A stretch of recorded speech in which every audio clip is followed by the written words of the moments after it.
Teddy Bridgewater receives a standing ovation upon returning to the field for the first time since he injured his knee in practice before the 2016 season.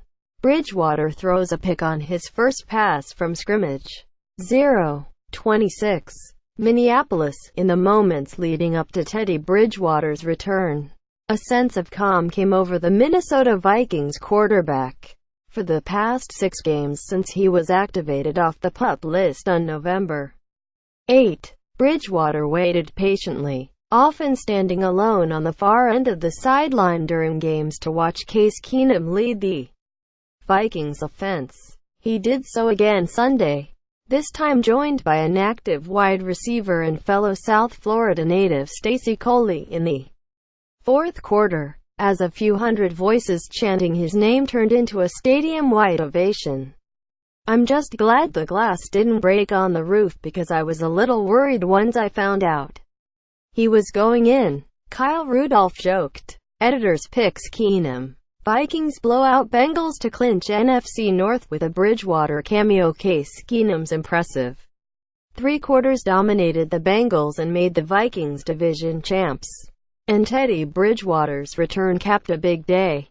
A catastrophic knee injury that included a dislocation and multiple torn ligaments kept Bridgewater envisioning this moment since he went down in practice on August 30, 2016, 1 year, 11 months, and 8 days after he took his last NFL snap.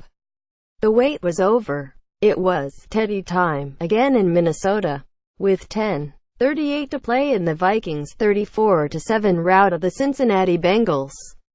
Bridgewater pointed to the sky while stoically walking onto the field for the first time since Minnesota's 10-9 loss in the 2015 NFC wildcard game. "I was actually relaxed and calm.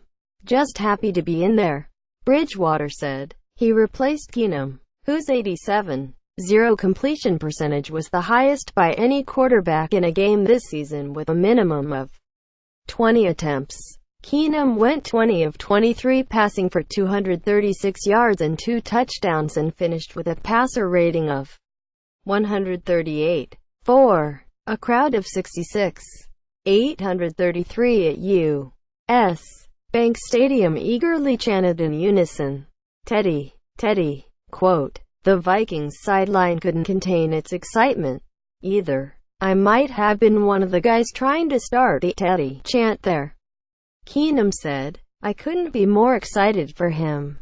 Quote, "Since returning to the 53-man roster, Bridgewater has taken pride in his role as Keenum's backup, squashing any notion of a quarterback controversy between the two once the question was raised regarding whether Bridgewater would get his job back.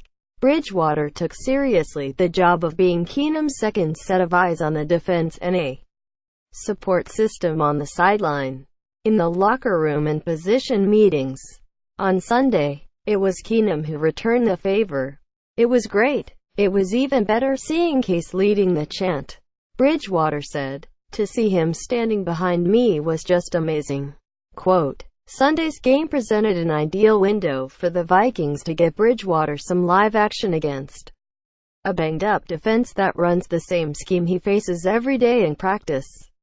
Once he entered the game, Bridgewater handed the ball off to McKinnon on his first 2 snaps. His first pass attempt deflected off McKinnon's hands and was intercepted by Sean Williams. "I told Teddy when I saw him that it was my fault," McKinnon said. "It put me in a bad mood. That pick was on me. But it was great to be back out there with Teddy."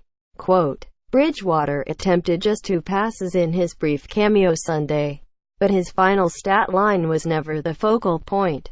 For these players, many of whom witnessed the gruesome non-contact injury and the tireless rehabilitation in the year after, seeing Bridgewater back in a game was all that mattered, as seeing his injury firsthand, seeing all the adversity he went through and seeing him go under center is amazing. Xavier Rhodes said, "There were people that said he would never play again. For him to go out there, He showed everyone that he was able to do it. Quote,